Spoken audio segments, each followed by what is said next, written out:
Depuis plus d'un an, maintenant, Israël revient dans la stabilité de l'inflation qui est 3%.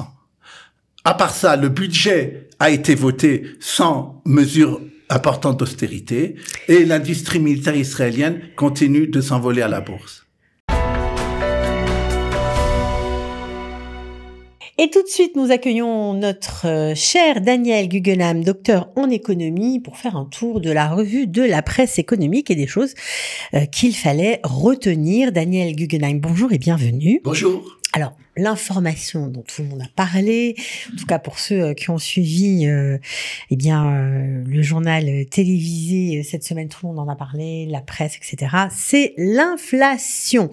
Aurait-on atteint la stabilité des prix ? Effectivement, nous avons atteint maintenant la stabilité des prix de 3%, qui est l'objectif fixé en Israël entre 1 et 3% de l'objectif annuel pour l'inflation. Ce qui ne veut pas dire, bien sûr, que les prix ont arrêté d'augmenter. Très intéressant, très important de faire cette remarque, parce que bien que en décembre, par exemple, les prix ont baissé en général de 0,1%, il y a d'abord des denrées qui ont augmenté, et en plus, l'inflation prévue pour l'année prochaine, 2024, pour les 12 prochains mois, est entre 2,5 et 3%. Ça veut dire que les prix vont continuer à augmenter. La stabilité des prix ne veut pas dire que les prix n'augmentent pas, ça veut dire qu'il n'y a pas ce qu'on appelle une grande inflation, et qu'elle est maintenue dans un cadre qu'on appelle normal. Voilà, et ce qui fait que parfois on a l'impression, en tant que consommateur, que tout continue d'augmenter. Oui. Notamment les fruits et légumes. Alors, justement, si on regarde par exemple ce qui s'est passé en décembre, pour faire écho à votre bonne remarque, les fruits frais ont, eux, baissé, par exemple, en décembre de 2% après qu'ils avaient augmenté. L'habillement aussi, à peu près de 2% augmenté. Et au contraire, on avait une augmentation très importante sur les légumes de 3%. Et maintenant, si on regarde sur toute l'année 2023, puisque c'est ce que c'est ce qu'on ressent, on va dire. Exactement. Alors ça, vous avez raison. Vous avez surtout les fruits et légumes qui ont augmenté jusqu'à près de 14% par an, ce qui est très, très important. La nourriture, de façon générale, c'est 4%, et ça concerne tout le monde. Donc, c'est évident que c'est ressenti très fortement. Et tout ce qui est lié d'ailleurs au logement aussi 3,5%. Par contre, l'habillement a baissé en 2023. Je sais pas si, mesdames, vous l'avez vu, moins de 10%. Et l'ameublement de moins 4%. Donc, il y a quand même certains articles qui, même sur une année, ont baissé. Alors, c'est important ce niveau de l'inflation, parce que ça, on va dire, ça entraîne beaucoup de conséquences sur notre vie quotidienne. Qu'en est-il pour l'année prochaine? Pour 2024, comme je l'ai dit, d'ailleurs, c'est entre 2,5 et 3%, selon les analystes et également la Banque d'Israël. Maintenant, une chose qui est intéressante à noter, et qui explique aussi cette prévision-là, c'est l'immobilier. Si on regarde l'immobilier sur un an, les statistiques, eux, disent qu'ils ont baissé de 2%. C'est un changement caractéristique très fort par rapport à ce qu'on a vu les années précédentes, puisque les années précédentes, je regarde 2021-2022, on a parlé d'une augmentation de 30%. Alors, c'est intéressant parce que on donne des faits, ce sont des chiffres, donc on est obligé de les donner. Et nous, ce qui nous intéresse, c'est quand même votre analyse. Comment on en est arrivé là et qu'est-ce que ça veut dire concrètement pour nous? Oui, c'est-à-dire que il y a des thérapeutiques qui sont données contre l'inflation, qui sont, par exemple, en Israël, comme dans le monde entier, augmentation massive des taux d'intérêt. Et les économistes sont partagés dans le monde pour savoir si c'est la bonne thérapeutique et quelles sont vraiment les causes de l'inflation qu'on a. En vérité, moi, c'est mon analyse. Bien sûr. Que moi j'ai remarqué, c'est que en décembre en particulier, mais aussi bien sûr sur toute l'année 2023, le shekel a beaucoup baissé par rapport au dollar. C'est important parce que beaucoup de produits importés sont en dollars, donc ça aurait dû faire un problème sur l'inflation. Or, on remarque que justement cette année, l'inflation a été que de 3%. On accuse souvent les salaires, les coûts du travail d'être à l'origine de l'inflation. Inflationniste, oui. C'est d'ailleurs ce qu'on voit d'ailleurs en Israël, dans les autres pays, mais en Israël, il a augmenté beaucoup plus que l'inflation, de 8%, et et donc ça n'a pas l'inflation n'a pas augmenté d'autant, donc c'est pas, d'après moi non plus, ça qui génère l'inflation. Donc, ce n'est pas ces choses-là. Par rapport au taux d'intérêt de la Banque d'Israël, à mon avis, s'il avait déjà amorcé sa descente des taux déjà en 2023, ça n'aurait pas grandement changé par rapport aux résultats qu'on a sur 2023, et ça aurait beaucoup aidé des emprunteurs que je vois qui viennent chez moi me dire, regardez, ma mashkanta a augmenté, regardez, de 4 à 6 000 shekels. J'ai eu un cas comme ça la semaine dernière. C'est effarant de voir ce genre de choses. Si, effectivement, c'était une question d'offre et de demande, l'inflation, alors peut-être ces choses-là auraient été dedans. Mais on parle surtout des fois une inflation de coûts. Et dans ce cas-là, c'est pas évident que c'est ça qui est à l'origine de ce problème. Par exemple, ce qui s'est passé au niveau du logement, des ventes, des appartements, va sûrement être aussi un facteur de fait que l'inflation va être modérée les prochaines années, puisque on n'aura sûrement pas d'abord les hausses qu'on a eues, et en plus on aura sûrement, d'après ce que je dis souvent ici, même pour l'instant en tout cas, une continuité de la baisse. Alors on va continuer avec un autre sujet, c'est le budget, ce fameux budget tant décrié. Finalement, il y a un rectificatif qui a été voté, on est à 782 milliards de shekels. Tout à fait. Il a été augmenté de 70 milliards de shekels. C'est un budget rectificatif puisque normalement la Knesset, le Parlement avait voté un budget pour les 2023-2024. Maintenant, du fait de la guerre, donc comme je viens de le dire, on a été obligé de augmenter ce budget du chiffre que vous avez dit. Maintenant, la première chose que le gouvernement a décidé de faire, c'est d'augmenter le déficit budgétaire.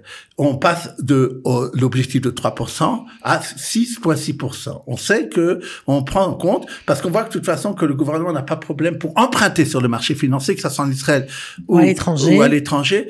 Les coûts restent les mêmes puisque la note d'Israël n'a pas changé et les investisseurs ici ou en l'étranger n'ont pas déserté. Donc c'est pour ça que ça a été le premier choix. Et je pense qu'ils ont raison, parce que dans la situation où on est, où il y a des difficultés quand même, surtout pour ces gens qui sont en Milouim, ça a été de ne pas faire ce que certains voulaient, comme la Banque d'Israël, un plan d'austérité. Et la Banque d'Israël voulait augmenter, déjà qu'on augmente la TVA de 1%. Alors justement, ce budget rectificatif a été très critiqué. On a beaucoup entendu dans la presse que forcément ça allait entraîner des mesures d'austérité qui vont peser lourd sur la population. Donc on n'y est pas là.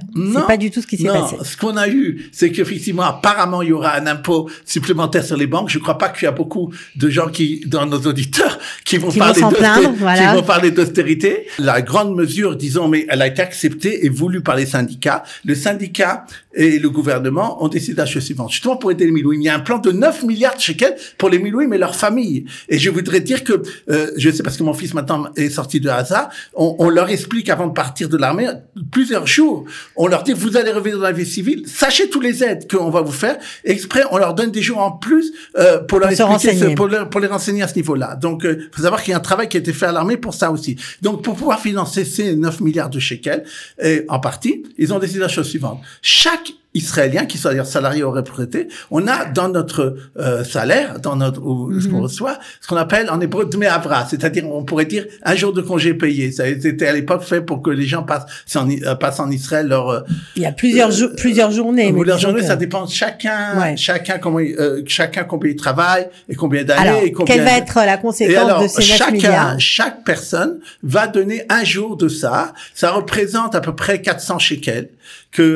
Au lieu d'avoir, disons, 8 jours, alors il sera payé que 7 jours de ce dmei havra. Oui, bien sûr. Et donc, c'est comme ça que ces 9 milliards vont être financés. En partie. Et ça a été, le syndicat dit, je préfère faire cette façon-là, plutôt que, ou augmenter la TVA, ou faire des mesures d'austérité sur les salariés, sur les gens aussi. On avait parlé, par exemple, d'enlever la grande mesure de permettre ce qu'on appelle une kudat zikouï pour les parents de 0 à 3 ans. Ça a été décidé de pas faire. Tout ça a été... Donc la seule chose qui a été validée, c'est cette journée de congé payé en moins par salarié et par salarié, donc qui financera ces 9 milliards de shekels.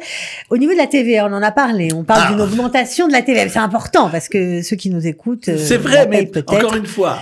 Pas en 2024. Non, en 2025. Ce qui a été décidé, et d'ailleurs sur la colère, ça a entraîné la colère de la Banque d'Israël, ils ont reporté ça à 2025. Donc augmentation de la TVA de combien? De 1%, de 17 à 18. Augmentation aussi des cotisations du butoir Lomi et de ce qu'on appelle butoir Briout, assurance pour la santé qu'on doit payer pour les coûts contrôlés. Ça, ce sera pour 2025, donc on a encore un peu de respiration. On sera encore là pour en parler, ouais. Et je suis pas sûr que c'est à la fin que ça sera fait.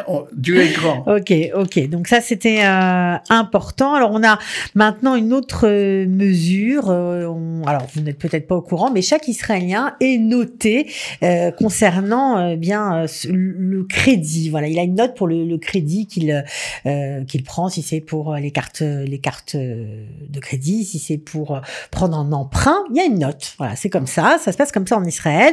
Ça a coûté très cher, hein, bien sûr, parce qu'il a fallu faire une base de données, renseigner cette base de données, maintenir cette base de données, ça coûte très cher.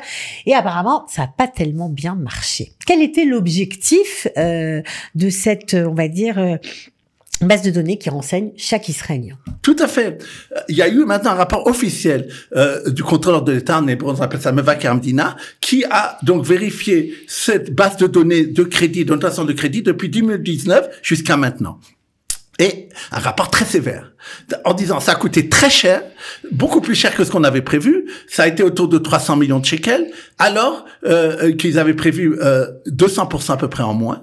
Et en plus, la maintenance c'est également de 30 millions de shekels en plus par an de ce qui a été prévu. Donc, c'était quoi le but de cette le but, justement, était d'augmenter la concurrence dans l'octroi des crédits aux gens et donc de le baisser, le prêt de l'intérêt. Ça n'a pas marché. Non, parce que jusqu'à l'époque, plus de 95% des crédits sont octroyés par le système bancaire. Ils ont voulu qu'il y ait d'autres gens mettre de la concurrence, en fait. Mettre les banques en concurrence. Pas des banques, que ça soit toutes sortes d'instituts de crédit qui puissent donner des crédits. Mais c'est pas démocratisé, on va dire. Non, ça a toujours resté marginal.